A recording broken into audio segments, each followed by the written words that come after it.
Okay, so sorry about the abrupt end to the last video. I'm not a natural YouTuber, so that's going to happen, unfortunately. Okay, so last time what we did was define our damage function, which you can see down here on the left. So we've got a function which calculates damage in the event of a successful close quarter attack or a successful ranged attack. But thus far it's not being called by anything, so it's working, but it's not being used by any other function. So the obvious place to use it would be in our close quarters function. So obviously we don't need to do any damage if the defender wins the engagement, but if the attacker wins and scores a hit, then what we want is for the defender to take some damage. So if I say under this condition where the defender is hit but it's not a critical, I'm going to say dam equals damage, and then because we have these positional arguments, we need to specify strength, weapon, magic, and armor. Okay. And then I will put print, and then we'll say dam HP damage caused. Okay. Now, you'll notice that although we've got strength, weapon, magic, and armor specified in our damage function call here, we haven't specified what these variables are in the function that's calling them. So close quarters only has the positional arguments of the close quarter ability and the agility ability of the defender, plus bonuses and penalties, but it hasn't got anything that specifies what strength and weapon and magic and armor are. So we'll make this a bit more advanced later on, but for the moment I'm going to put them in here as well and say strength, weapon, magic, and armor. Now, this is where you can possibly start to see why object-oriented programming is quite good for this sort of thing. So, very, very briefly, objects. An object in coding is basically an object in memory. It's something in memory which has attributes. So in the case of our game that we're creating here, we might say an object might be a particular character with the attributes of perception, strength, close quarters, agility, etc. And then if we do that, we'll go into the details on how you do this later on, but you can imagine how if you've set up a character with all these attributes, then you don't need to put all these arguments in here. You just need to have one argument for the character, and then the code would know to look up the various attributes on its own. So it's just much easier to use when you're describing what you want the code to do. But for the moment, we'll just stick with it as it is. So when we call close quarters now, we'll need to specify, in addition to close quarters and agility, we'll need to specify strength, weapon, magic, and armor. Also, what happens in close quarters is the possibility of a critical hit. So we know that one of the critical hits here is going to cause extra damage. So what we need to do is we've already said crit equals critical hits here, so it already calls the critical hits function, but we need to say if crit equals 6. Excuse me, I've skipped ahead a step there. Let's say dam equals, and then damage again, because they've still taken a hit. But this time we need to say dam equals dam times 2. So we're now doubling the damage, and so we're taking dam, which we've already defined here, and multiplying it by 2, and then assigning it to the variable dam. So we're kind of overwriting it, if you like. Now, in Python, there's another way you can actually do this. So if I just come over to the console here and type test equals 10, say, and then if you do test equals 10 times 2, obviously test will now equal 20. But what you can also do is say test times equal 2, and that will do the same thing. So if I now, there we go, test is 40 now, so times equals is basically saying take whatever is on the left, multiply it by whatever's on the right, basically. And this also works for other mathematical operators as well, so you can do divide here as well, so you can do test divide equals 2, and test will now equal 20 again, but it's changed it to a floating point rather than integer. So this is quite a nice little thing you can do in Python, which just saves a bit of typing and stuff. So I'm going to do that here and get rid of that. Just a few less damn variables, you might say. Excuse me. Okay, and now we're going to say print dam HP Okay, so if I import game and then say game dot before we need to do that, of course, we need to specify what all these are. So I'm going to just do this all again.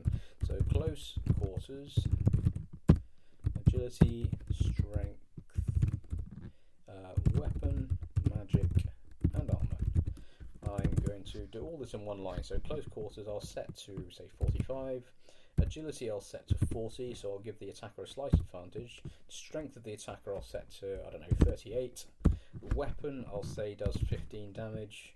Magic is 0, and I'll say the defender has an armor value of 5. All done. Okay, that's all gone in. So now I should be able to do game.cq, and then it should be able to say close quarters, agility, strength, yeah, weapon, magic, armor. Everything else remains the same. There we go. Attacker wins, 19 hit points caused. Okay, so that's quite nice. What about if we do it a few more times? Defender wins that time, defender wins, attacker wins.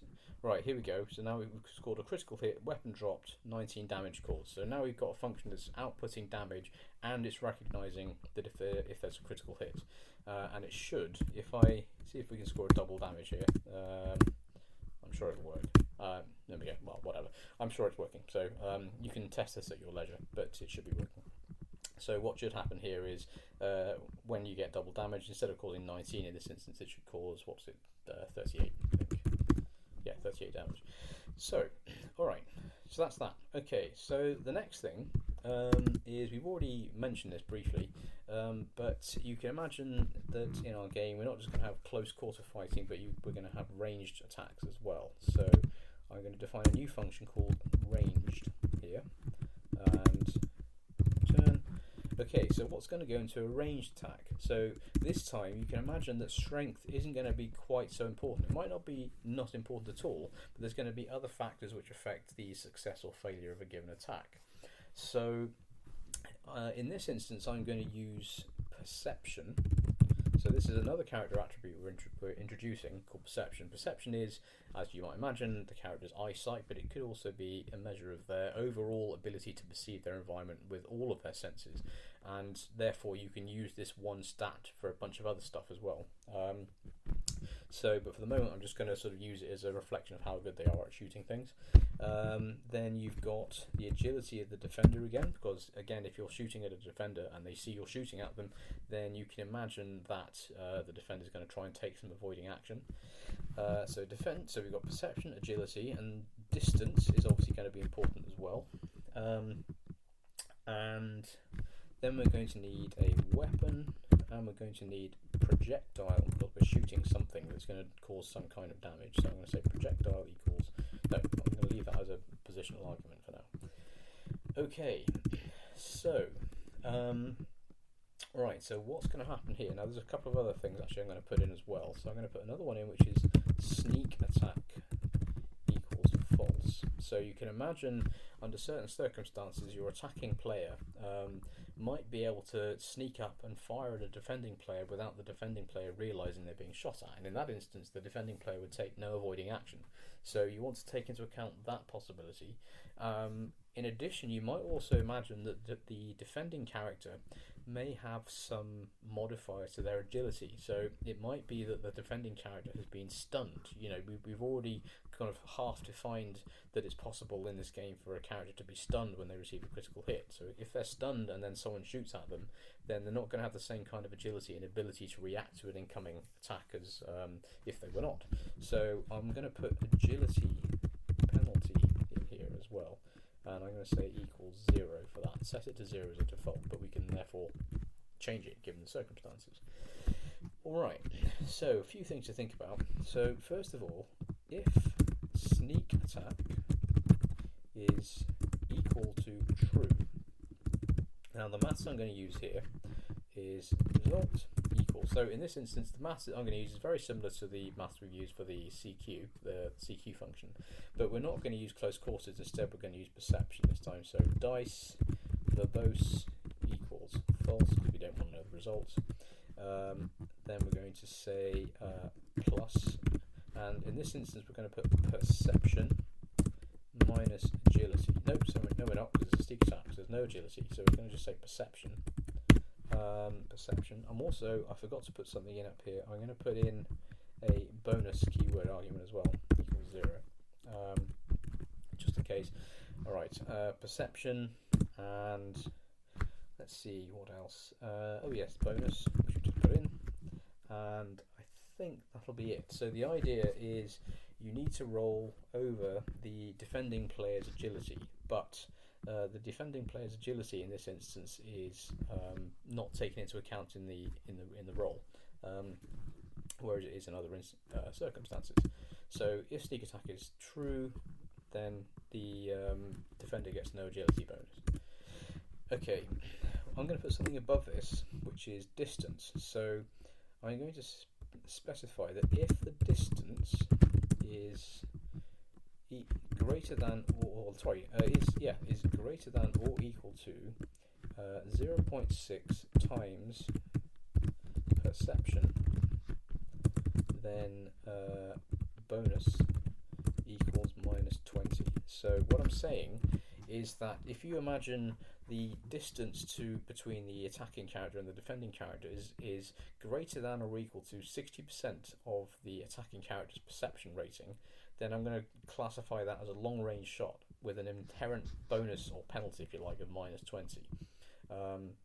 So what that basically means is, even if the attacking player manages to sneak up and do a sneak attack, if it's a long-range shot, they still suffer a penalty. So that's kind of interesting.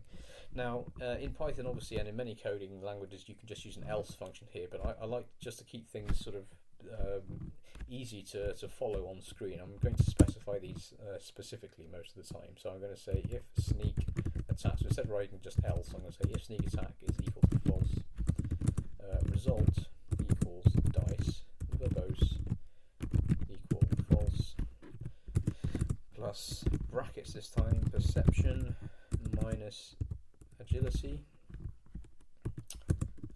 plus bonus. Now, what I'm going to do here is within this set of brackets, I'm going to put another set of brackets. So I'm going to put that here, and I'm going to say AG minus agility penalty. So basically, if the defending character has an agility penalty, that value is going to be subtracted from their base agility before it's then subtracted from the perception to work out the whether the advantage is with the attacking player or the defending player. So again, if the defending player is stunned or something, the defending character is stunned or something, then the agility penalty will rob them of some ability to defend themselves. But it still doesn't guarantee that the attacking player will score a hit either. So it's still got an element of randomness to it. So, right. So if result is greater than AG, no, let's just keep it simple first. If result is less than AG, print target missed, no damage. Okay, so the shot is missed in that instance. In fact, I'll put that on the same line.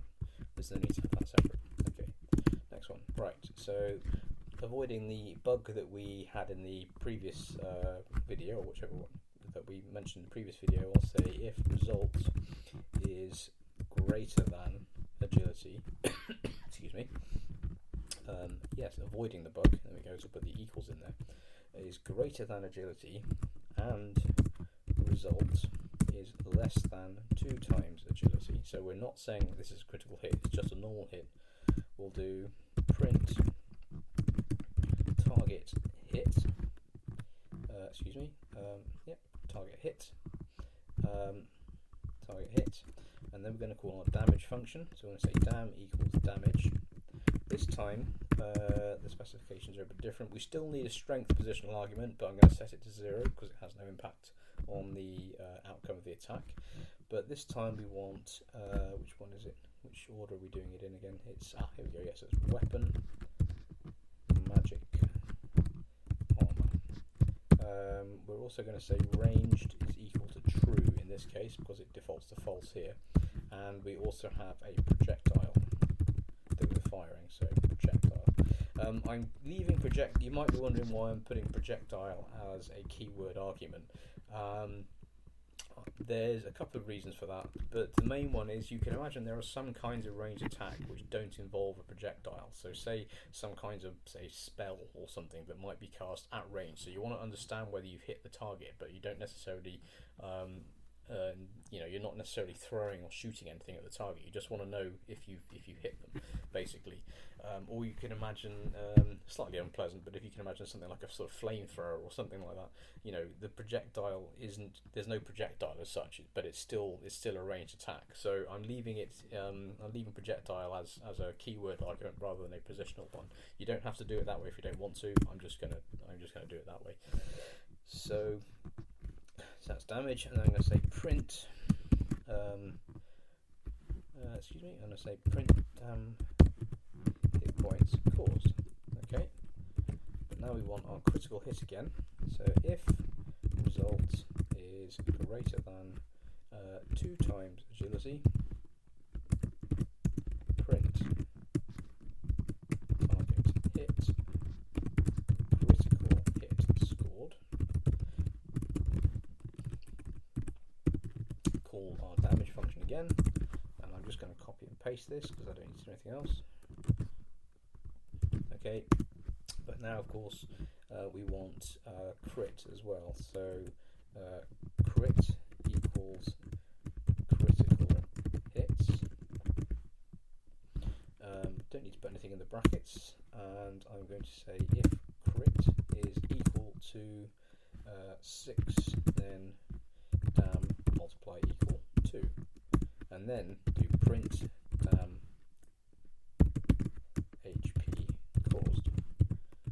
Right, so there we go. So now we've got a range attack function as well. So we've got a range attack and a close quarter attack, and we've got a damage function, and we've got a critical hit function. So all of this is starting to feel a bit more like a game. So and we've only written 75 lines of code here, but you can already see how this is starting to sort of build into something a little bit more interesting. So if I do import game, let's just test our ranged function. So let's say perception edge distance weapon projectile. This is a bit of a long-winded way of doing it, but like I said, we'll change this later on. Sneak attack equals false, agility penalty, bonus, everything else. So I'm going to say perception. Let's say perception is 65, so it's got quite good eyesight. Agility is 40. Distance, let's put distance to 15. So let's 15 feet. I'm going to use feet. You can use any distance you want really, but I'm going to just assume feet. So distance is 15 feet. Weapon does 12 damage. Projectile does 8 damage. Okay, it should be enough. Right. So game dot ranged, and then we'll put all of this in here, and everything else I think should default. We don't need to put anything else. So sneak attack is false. I'm not saying it's sneak attack. There's no agility penalty. Bonus is 0. So let's just do that. But agility penalty is not defined. No, you're right. Agility penalty is not defined. Where are we? Range 40. I bet I spelled agility wrong. Agility penalty. Penalty, yes I have, I spelt it wrong. Yes, exactly. Agility penalty, not penalty. Right, let's try that one again. Import. There we go. Magic is not defined. I did not define magic. Right, magic equals 0. Let's try now. There we go. Oh god, still didn't like that. What was that? 44. Magic. Magic's not defined either. Yep, we didn't put magic in there, so let's put magic. Right, there we go. Let's try that. Dum bum. Oh hell, what's missing now? Projectile. I did specify projectile. No, okay. Let's say projectile is 6. Oh, for heaven's sake! What now?